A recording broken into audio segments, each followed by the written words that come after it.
If I could, do that cracking knuckles thing, well, I might just do it this time, because today, 58 Keys is about 10 really useful Mac features for writers, but every single one of them is incredibly quick to describe and actually to use. It's like push this one button, click this one place. 10 of them. They're the things you find when you spend thousands of hours in front of a Mac putting off writing, really. So if you know all of these already, well, you could have told me, couldn't you? And if you know others, well, you can still tell me. I will eat them up, because seriously, as small as each of these are, the impact they can have is enormous, or at least that's what I've found.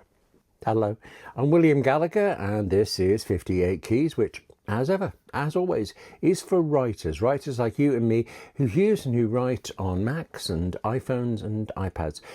Do subscribe or support 58 Keys on Patreon, because, well, there's always so much to talk about. But today, specifically, we are talking about 10 tiny things, small things. And as I say, we're saying them fast. But before I say them fast, one more thing to know.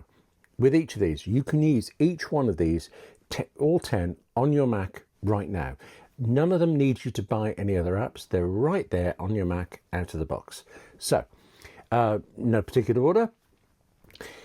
When you want to make a copy, right, of an app, of a document, right, instead of using File, Duplicate, you can open the document, choose the File menu, right, but then hold down the Option key. And when you do that, Save turns into Save As.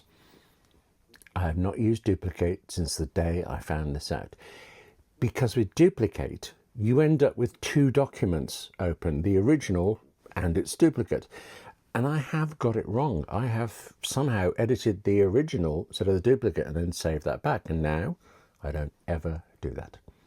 Told you it was quick. Next, actually, speaking of saving documents, this is an old one, but it is a great one. You can very quickly name an untitled new document by clicking on an old one. Now follow. With the document opener on your screen in any Mac app whatsoever, you choose Save, right? But then in the Save dialog, and when you've done the usual thing of moving around to where you want to save it, before you hit Save, click on any one of the old documents that you see listed there. They're greyed out, but they're listed. Your new document, instantly retitled with the name of that old document. Now, okay, there's an obvious problem there, that you could overwrite the old one, and really, I suppose it's practically a panacea that if you try to overwrite it, the Mac will warn you. You can still get it wrong. I have got it wrong. You know you can. But the thing is, having got this title, you can change the end of it, or change it a little bit, make a new title out of it. So, for instance, if I'm saving a series of images, right, I might type out something specific like image 1 for the first one, but then next time I'll click on image 1, delete the 1, just type in the 2, and it's done. Now I say that, it doesn't sound like the biggest time saving in the world, but actually, I tell you what, it can be. Look at this, please. This is a folder for all of the assets for this edition of 58 Keys. That's a folder of screen recordings, and the way I do it, if I want to save a new one there, I can click and it will get that. It will get the episode number and the letters SR for screen recording. And then I just type a quick word or two about whatever the screen recording actually is about. And see, the thing is, I save a lot of screen recordings, but also a lot of images, a lot of B-roll, and I make them all begin with the episode number and a few letters, so that later on I can find everything very quickly, and this really helps. Actually, still on openings. If you have downloaded an attachment from Apple Mail, when you look at it in the Finder, you will see this tiny envelope icon next to the name. It only shows up when you have folders shown as lists. It isn't going to be there if you look at icons or in the gallery view, but I tend to look in lists. So, and yeah, there it is. With it there, you can click on it and Apple Mail will open. Actually, it will open with the email that you downloaded the attachment from. Still on opening. I happen to have, I had Microsoft Word years ago. I had it for a particular client, and I probably should delete it since I don't use it and I don't subscribe to it anymore. But, you know, at some point I may have to again, so I kind of leave it around on the Mac. And unfortunately, that means anytime I'm sent and I download a Word attachment and I double click on it, Word launches. I mean, it would. Word without a subscription does show me the contents of the document, so that can actually be handy, but without that subscription, you obviously can't edit or save or export it into a different format. Less obviously, at least to me, you can't even select and copy the text out.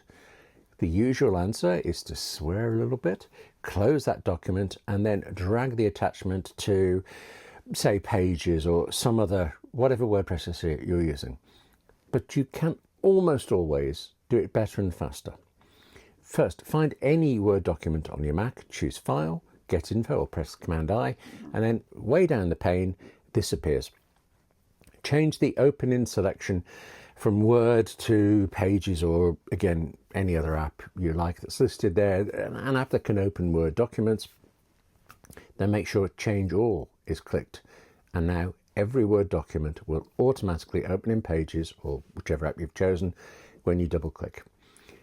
Except, I did this the other day, I had this, and Pages actually refused to open a particular Word document I double clicked on. Pages were saying this is corrupted, it might have malware. I opened it in Word without any problems. I thought it was probably okay. Couldn't do anything, but I could open it. So instead of schlepping through the double clicking thing, I dragged the attachment document, the Word document, to the Pages icon, and Pages opened it fine. No warnings. I don't have one thin clue what went wrong. And every other time I've done it, this works. So, next, quick look. If you don't know this one at all, you're definitely missing out. Anywhere in the Finder, so anywhere in any folder, you can click once to select any document, any file, text, video, image, anything, and then tap the spacebar. Quick look then opens up a preview of that document, so you can see in detail that it's the one you want before you bother opening it in an app to edit or change or whatever you wanted to do. Even if you know this though about quick look, it's possible that you don't know that with the quick look preview open on your screen, you can select some of that text to copy it out. You don't have to bother putting it into an app, just select and copy. And okay, if you know that, then you might not know the quick look doesn't just work in the Finder. Here, for example, this is Pages. I've chosen File, Open. Here's a list of documents. And yeah, you can click once to select that and then tap the spacebar to use quick look on it. And if you knew all of those, I mean, were you just holding out on me or something? Anyway, here's another thing. Here's a thing that actually this has been a continual problem for me, but it also turns out to have a ridiculously small yet total solution I wish I thought of before. It's to do with the menu bar and the apps in the menu bar. I really do fully accept this could just be me, but for some reason, there are two menu bar apps that I use the most, and they also turn out to be the two that I can never find when I want them. I mean, I don't know what it is. I'm kind of icon blind over both Apple shortcuts and the really excellent third-party app CleanShot X. I was forever having to read along the whole row. I mean, it's a wide screen. I had to read all the way along to find it. But you can hold down the Option key and drag almost any menu bar icon to anywhere you want in the row. There are exceptions that I don't understand, but they're rare. And I have now dragged shortcuts and CleanShot X all the way over to the right. So now when I want them, I go more or less straight to them. One thing, if you use Macs for long enough, there's a decent chance you're now thinking of the app called Bartender. For the longest time, that was an app you could get that would give you an awful lot of control over the menu bar apps. I mean, not only where they appear, but when they appear, in fact, whether they appear. Bartender's become a bit problematic these days. It was bought out by a new firm, and there are questions about it, but it doesn't matter. What I just showed you about dragging the apps and the menu bar icon apps around doesn't need Bartender, doesn't need any other third-party apps at all. It's part of the Mac. Like I say, as are all of these tips today. So run the list, William. That's save as, click to name, documents, attachment, opening thingy in specific, opening apps in specific documents in specific apps, quick look, menu bar apps, 4 more. Starting with batch rename in the Finder. An example, I ripped some of my DVDs and saved TV episodes under names like this, season 1, whatever. But I would like now to add them to Plex.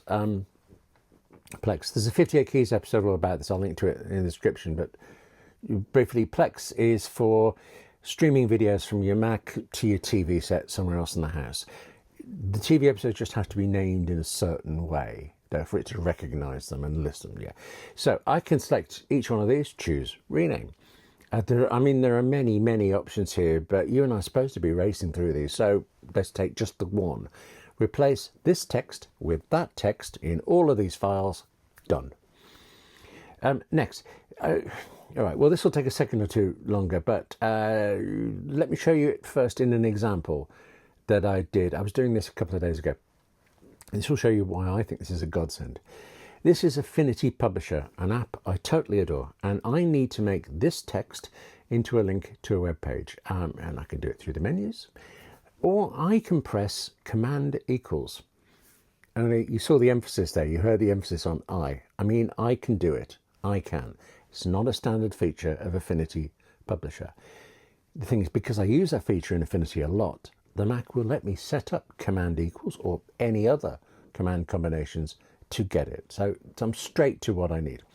Open Settings, Keyboard, click Keyboard Shortcuts, click on App Shortcuts. Now click the plus sign at the bottom of the list on the right hand side there, and short version, you just fill out this form. Longer version, there are 3 key parts, crucial parts. First, change all applications to the specific application you want, or it will try to do it in everything. Then you have to enter a menu title. This is key and also a limitation. You can add one of these keyboard shortcuts to anything at all, as long as that anything at all is also available in the app in a menu. Enter the name of the menu, and you see that bit where it says you have to be exact. It is not kidding. The smallest difference, a lowercase letter instead of a capital, a space, anything, it won't work. And the mistake you're actually most likely to make is to leave off the ellipses. You've seen this on a Mac. If a menu item on a Mac ends in ellipses, it means that when you click it, a dialog box is going to appear with more options before the menu does anything. If the menu has an ellipses, you must type those 3 dots into this menu title section. And then lastly, click in the keyboard shortcuts box, and I promise you it's there. It is a box. You just can't always see it for some reason. Click to the right of where it says keyboard shortcuts and you'll be in it. Now, type the combination of keys you would like to use, like my Command equals. But be careful. Not only do you need to think of a keyboard combination that you will remember, it must be one that isn't already used by something else. Now, in theory, you could figure, nah, what the hell. It's as long as the keystroke I want is not being used by anything else I care about, it'll be fine. Yeah, it might be. Just in practice, it isn't always enough, and it's very inconsistent. If you chose Command B, for instance, well, that means bold everywhere. And the thing is, it's very likely that it will continue to meaning bold, despite you putting Command B in the box. But it also might not. Anything you type there should, I suppose, supersede any existing keyboard shortcut in any other app on the Mac already, but it just doesn't always. And worse than that inconsistency, that confusion, the Mac will not tell you the keyboard combination is already in use. So what you have to do is keep trying different things. Hence my Command equals, which is in no way memorable as meaning enter a website address. I mean, I can't contort that, but I'm used to it now, it'll do. That was quite long. Another fast one.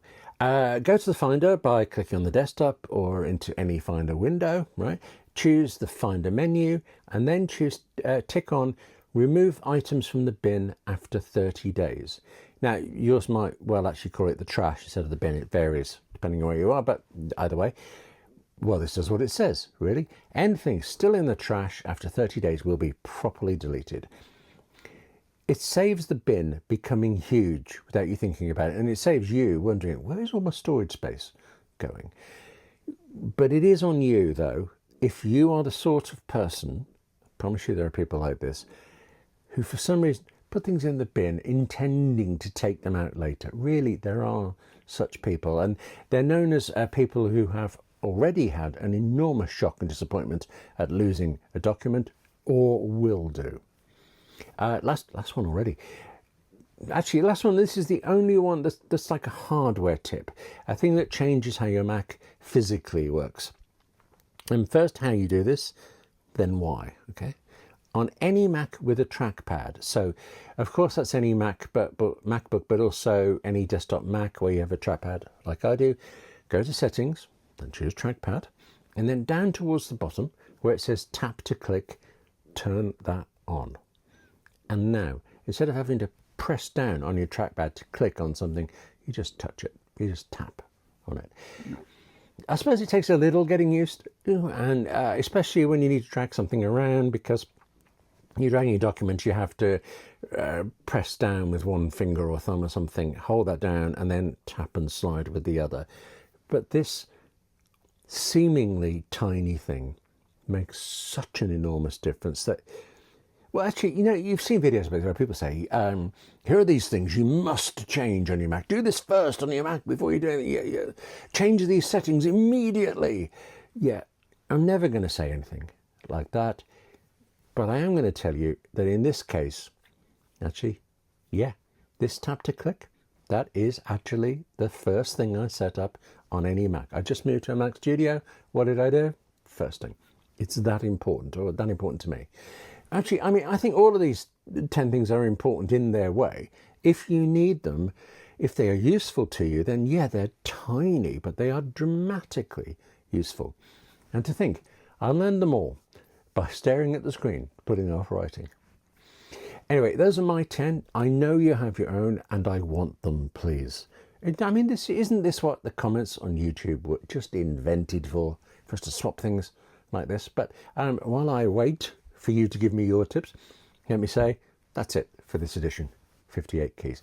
Don't forget the Monday 58 keys, which are writing workshops for all sorts of writers, including people who use pen and paper.